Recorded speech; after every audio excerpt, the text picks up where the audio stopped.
동상이몽이라고 하는 한자 성어가 있습니다. 가틀 동자, 침대 상자, 달 이자, 꿈 몽자를 써서 같은 침대에서 잠을 자고 있어도 서로 다른 꿈을 꾼다 하는 그런 뜻입니다. 지금으로부터 참 이렇게 어렵다 이런 생각을 해보았습니다. 많은 분들이 하루 만에 엎치락 뒤치락하는 기사를 두고 마음을 졸이기도 하고 한숨을 쉬기도 했을 것입니다. 오늘 본문으로 돌아가겠습니다. 오늘 본문에도 예수님과 그 제자들의 동상이몽이 나옵니다.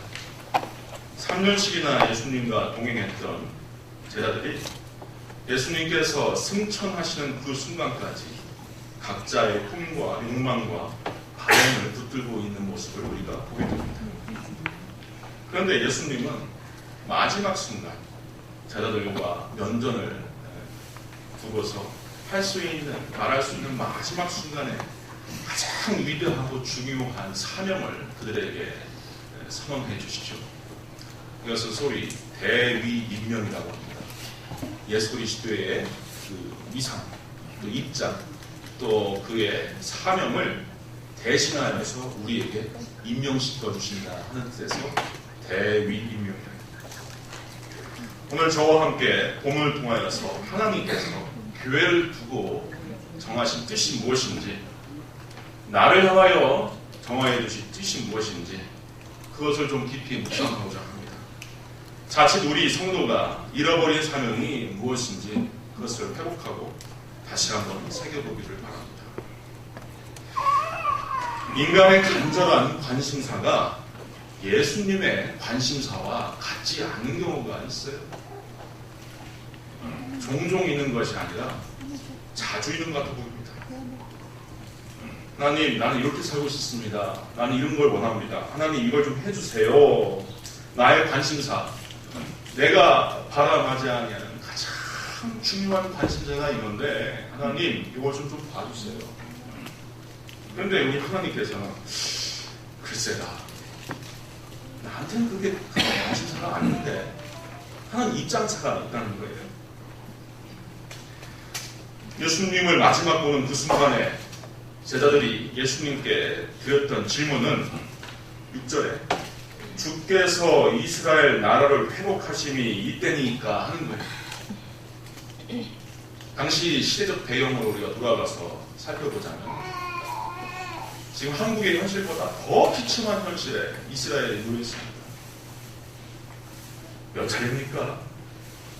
아시리아, 바벨론, 페르시아, 그리스, 로마 5제국의 그 말국 아래 이 이스라엘이 초토화된 적이 있어요.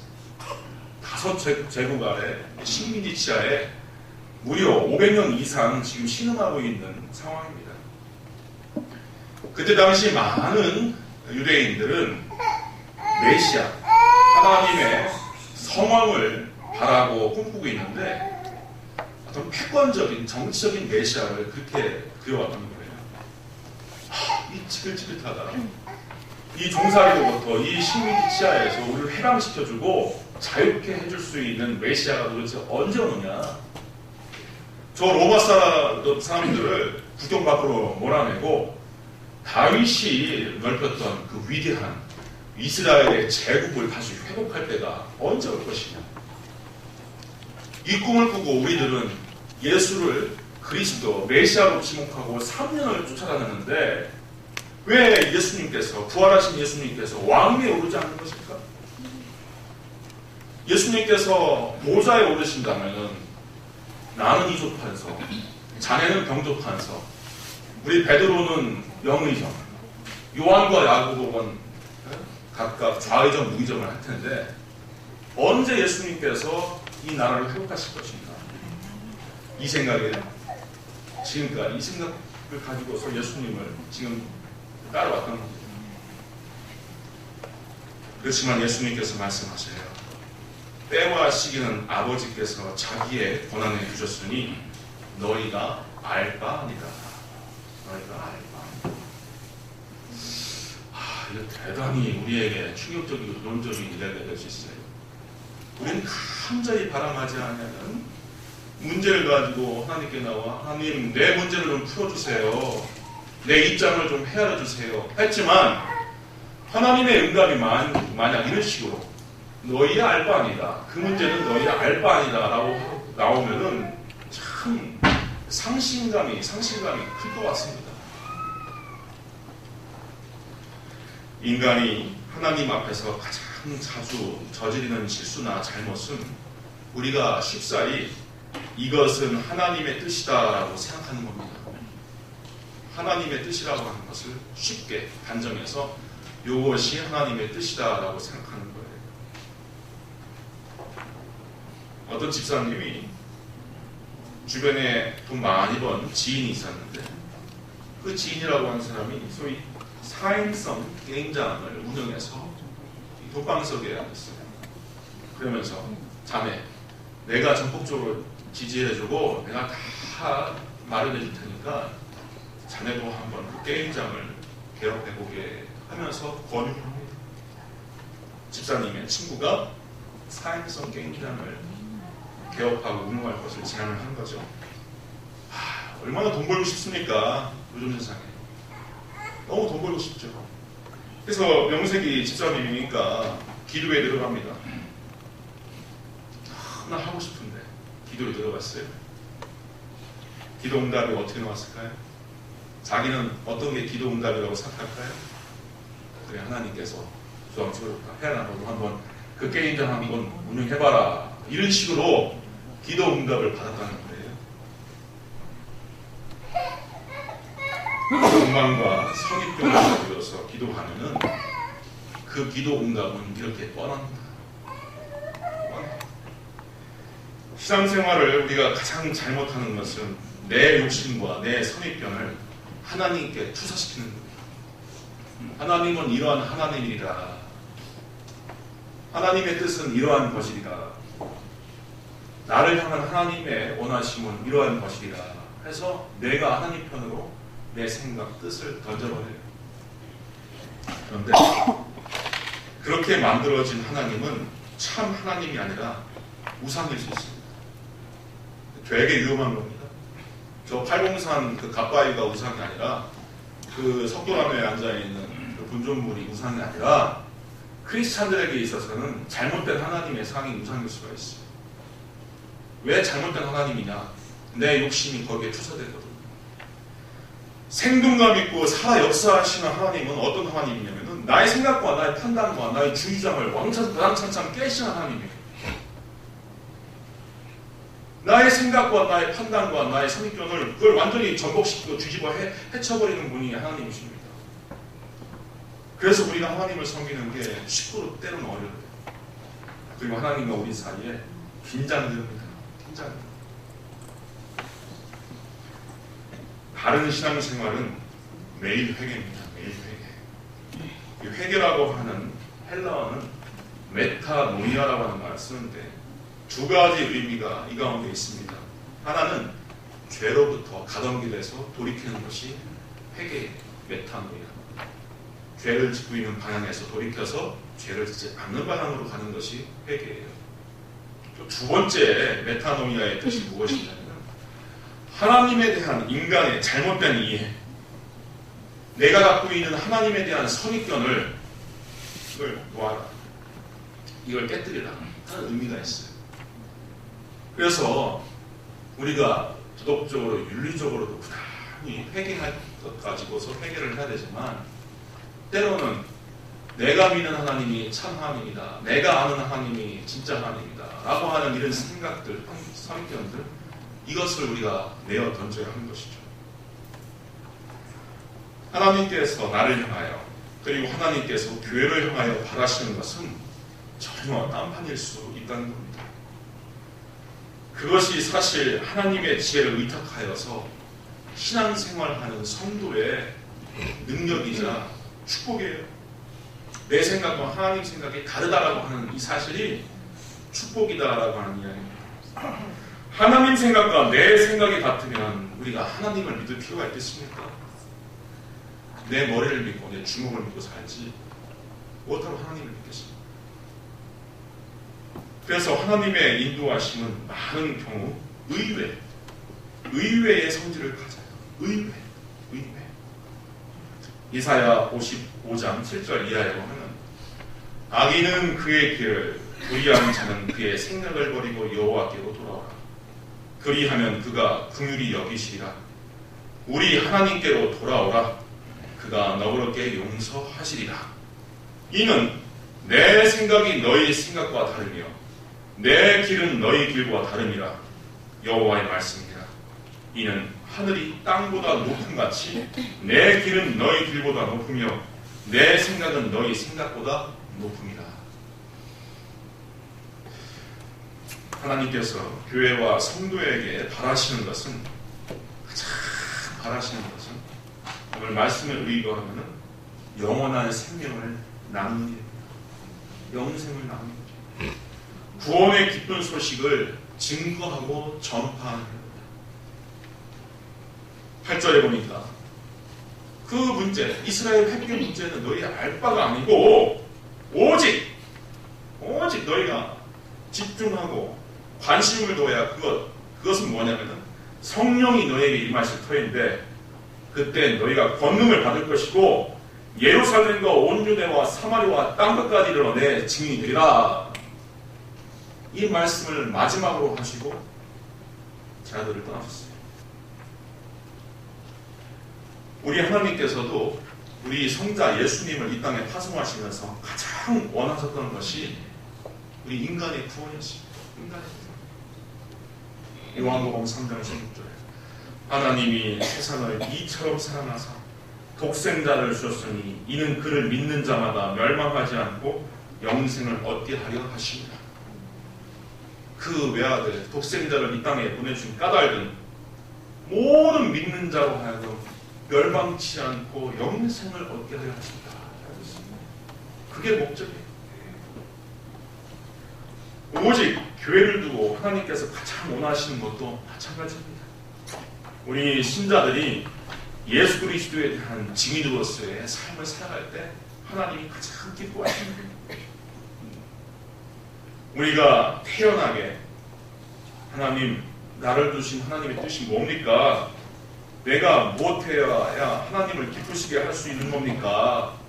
이렇게 생각하지만 저는 깊이 생각해보면 이렇게 묻는 것은 아주 기만적인 자세일 수도 있고 뻔뻔한 거짓말 같을 수도 있다는 생각을 해요. 우리가 그걸 모르나? 하나님께서 나를 두고 교회를 향하여 두신 뜻, 우리가 무엇을 해야지 하나님을 가장 기쁘시게 만들 수 있을까 하는 거, 교회가 모르나? 내 자신이 모르나? 과연? 우리가 말씀과 성경을 제법 많이 읽고 잘 아는 사람이라면은 그걸 왜 모릅니까? 그걸 왜 몰라요? 하나님께서 우리 교회를 향하여, 우리 성도를 향하여, 나 자신을 향하여서 뭘 바라시는지 그걸 왜 모릅니까? 예수를 전해서 사람 살리는 것, 망해가고 있는 사람에게 생명줄 던져서 하나님의 거룩한 처소로 옮겨지게 하는 것, 영생을 받게 하는 것, 그게 하나님께서 가장 지대한 관심이며 예수님께서 마지막으로 유언처럼 남기신 명령인데 그걸 우리가 왜 모른다? 예수님, 선하시고 착하시고 거룩하신 그 예수님, 의로우신 우리 예수님께서 죽으실 때에는 극악무도한 죄인 가운데서 아주 흉한 벌을 받고 죽으셨어요. 가시멜령을 쓰시고 얼굴에 피범벅이 되셔서 손과 발에 정처럼 커다란 못을 박히시고 옆구리에 창자국 내셔서 우리가 감히 등을 두고 바라볼 수 없는 몰골로 처참히 죽으셨어요. 왜 그렇게 죽으셔야 합니까? 내가 당해야 할 형벌을, 내가 짊어져야 할 죽음의 지옥 형벌을 예수께서 대신 담당하시기 위하여 그 모진 형벌을 당하신 거예요. 하나님의 아들이, 거룩하신 분, 그것으로 인하여 우리에게 찾아오는 것이 하나님의 용서고 자녀됨의 축복이고 영원한 생명인 거예요. 우리 인간의 능력으로 해결할 수 없는 문제를 하나님의 아들 예수께서 해결해 주셨다. 나와 당신의 죄악과 허물을 담당하시고 예수께서 십자가에 죽으셨다. 그 예수님은 죽음의 세력, 죄악의 권세를 깨뜨리고 다시 살아나셨다라고 하는 것을 증거하고 전파하는 것이 우리 성도의 사명이라는 거예요. 그 예수가 다시 살아나서 우리 중에 함께 하셨다. 내가 바로 그 예수에 대한 증인이다. 그의 부활로서 예수 자신은 자기 스스로의 죄 때문에 죽은 것이 아니라 하나님의 아들로서 구세주로 우리의 죄와 허물을 담당하시기 위하여 죽으셨다. 이것이 사도행전 도처에서 발견되는 사도들과 제자들의 증언인 거예요. 사도행전 이후에 보면은요, 성경이 의도적으로 예수 그리스도의 제자들의 그 아이덴티티, 그 정체를 법적인 용어인 증언, 테스트머니 혹은 증인, 위트니스라고 하는 말을 씁니다. 의도적이에요. 법적으로. 법정 한번 가보셨습니까? 혹은 재판장 서보셨습니까? 겁납니다. 저 같은 사람도 이렇게 주민센터에 가서 뭐 하나 서류를 띄는 것도 그냥 부들부들 떨면서 띄는 경우가 있는데, 법정에 가서요, 선언하고 또 판검사 또 변호사 법정 다툼 하고 있는 사이에 있으면요 정신이 아득해진다고 하더라고요. 그런데 그 현장에 증인으로 불러다 세워도 예수의 부활을 증인하는 것이 바로 우리예요. 성경은 의도적으로 우리 믿는 자를 증인이라고 했어요. 증인.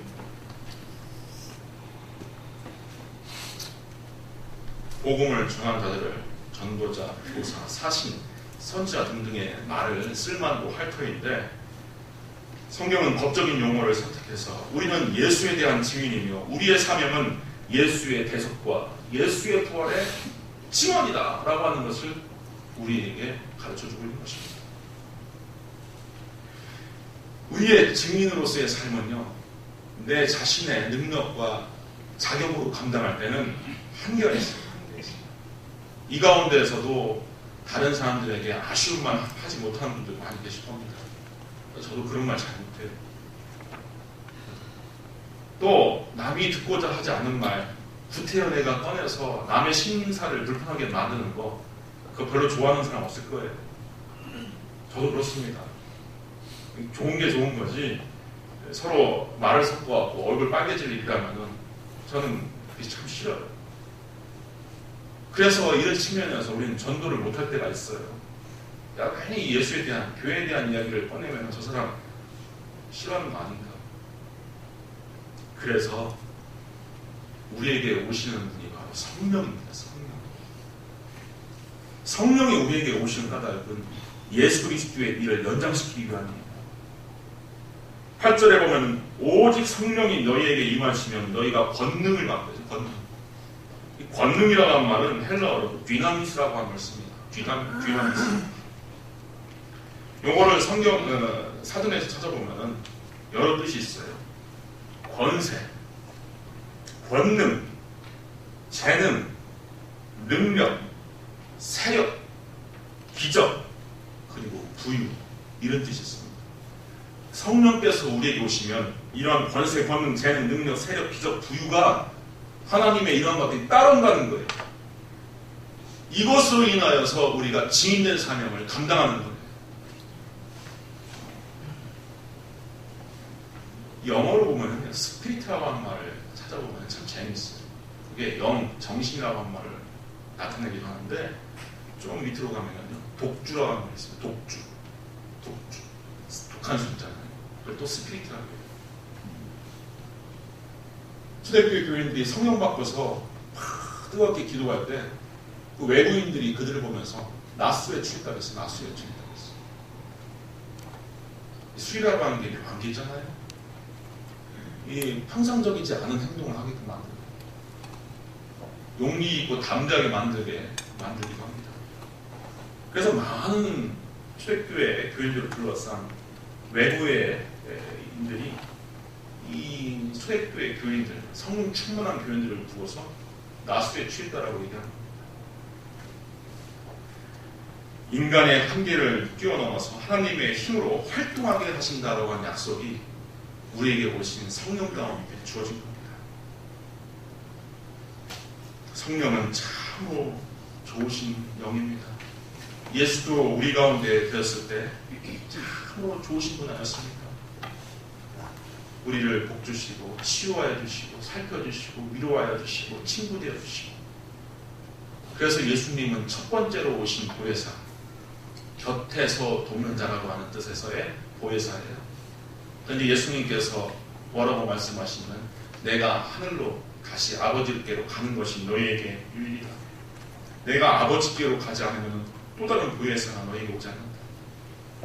내가 하늘로 아버지께로 가지만 또 다른 보혜사를 너희에게 보내사 고아처럼 너희를 홀로 두지 않고 함께 하게 하겠다라고 예수님께서 약속하셔서 보내신 것이 바로 성령입니다. 우리가 예수님을 나의 구주로, 나의 구원주로 믿고 영접할 때 우리 모든 자들이 다 성령을 받은 거예요. 그 성령과 우리가 기도 중에 어떻게 교제를 하느냐, 우리가 성령의 그 세미한 음성을 어떻게 듣느냐, 내 양심에 똑똑똑똑 두드리시면서 나에게 사인을 보내시는 그 성령의 사인을 어떻게 내가 캐치하느냐 따라서 성도의 삶의 질이 달라지는 겁니다. 성령의 인도함과 충만함을 받기 위해서 우리가 기도가 필요한 것이고 말씀 묵상이 필요하신 것이고, 내가 모든 것을 다 내려놓고 편견과 선입견과 욕망을 내려놓고 하나님의 뜻이 무엇입니까? 잠잠히 기도해야 할 필요가 있는 거예요. 그때 성령님께서 감화와 감동과 말씀을 우리에게 떠오르게 하시는 역사로서 하나님의 길을 일러주시는 거예요.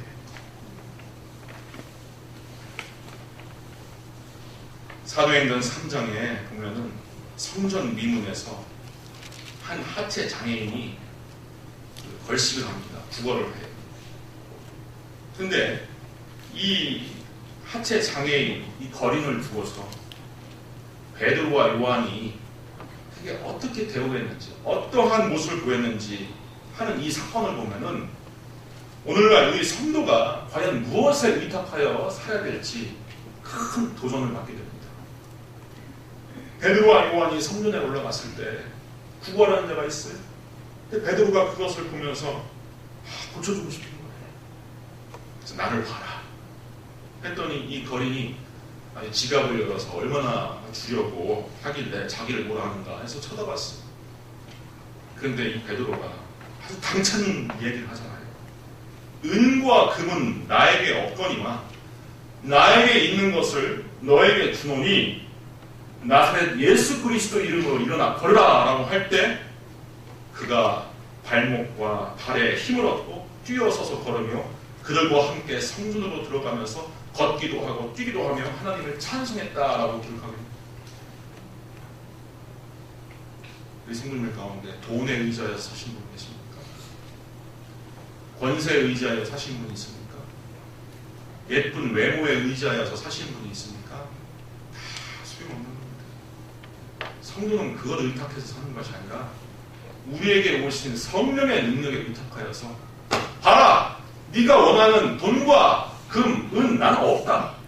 하지만 나에게 있는 것으로 너에게 줄 터인데 나사렛 예수 그리스도 이름으로 일어나 걸어라 라고 할 때 그런 역사가 일어나는 겁니다. 우리가 이것을 지향하고 이것을 바라기 위해서 기도하고 하나님께 절실히 간구해야 되는 것입니다. 마지막으로 짧은 동영상 한 편을 시청하겠습니다. 다들 아시다시피 작년에 우리 교회 창립 20주년 기념 사업으로 베트남 푸검 창신교회를 위하여서 우리가 건축 지원을 했어요. 대략 6천만 원 이상을 우리가 지원했습니다. 건축은 하나님의 은혜 가운데 무사히 마쳤고 지난주에 저와 세 분의 권사님들이 헌납 예배를 드리고 왔습니다. 보시겠습니다.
무너진 기초를 다시 쌓을 때 우리의 우상들을 태우신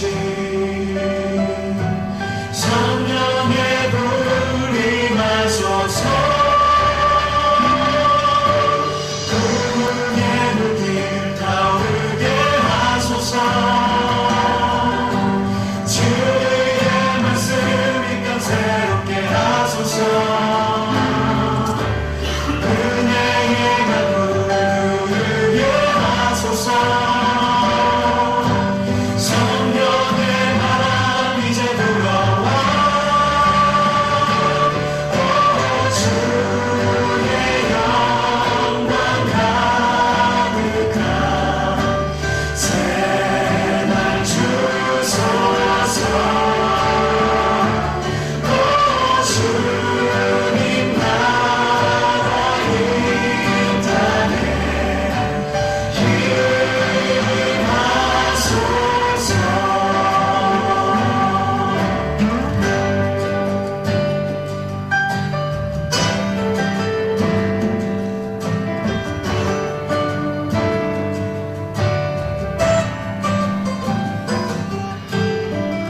이 땅의 왕국을 보소서 하늘의 하나님 긍휼을 베푸시는 주여 우리의 죄악 용서하소서 이 땅 고쳐주소서 이제 우리 모두 하나 되어 이 땅에 무너진 기초를 다시 쌓을 때 우리의 우상들을 태우신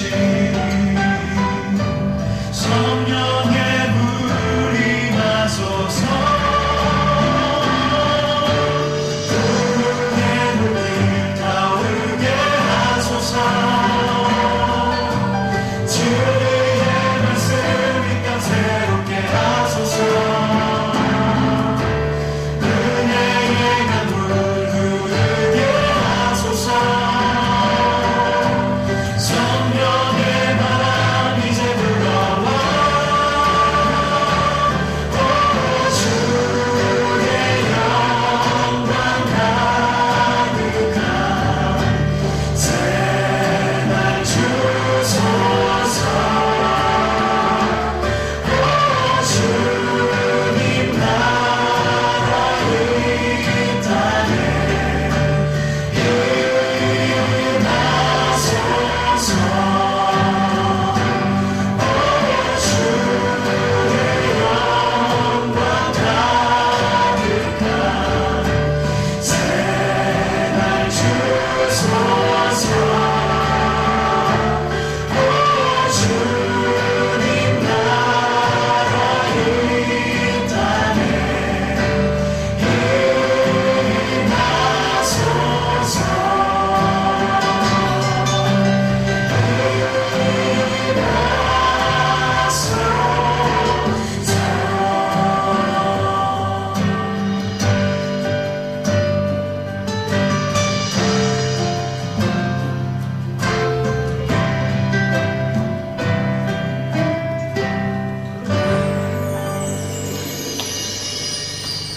박수 한번 칩시다.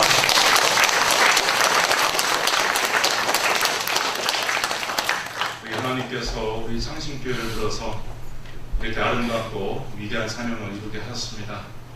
하나님께 영광 돌리고 우리 창신교회가 주님 오시는 그날까지 복음 전파의 사역에 정말 매진하고 예수님께서 다시 오실 때 착하고 충성된 종들이다 인정받고 칭찬받을 수 있기를 주님의 이름으로 축원드립니다. 기도하겠습니다. 은혜 이루신 아버지 하나님, 저희들이 무엇이 왔는데 깊은 죄악의 수렁에서 건져주시사 하나님의 일에 동참하여 주시니 큰 은혜의 감사와 찬양을 드립니다. 창신교회 창립 20주년을 통하여서 이렇게 위대하신 하나님의 뜻과 사명을 이루게 될 사람이 앞으로 하나님의 영광을 위하여 나라와 의를 위하여 더 크고 귀하게 쓰임받게 하여 주옵소서. 예수님의 이름으로 기도합니다.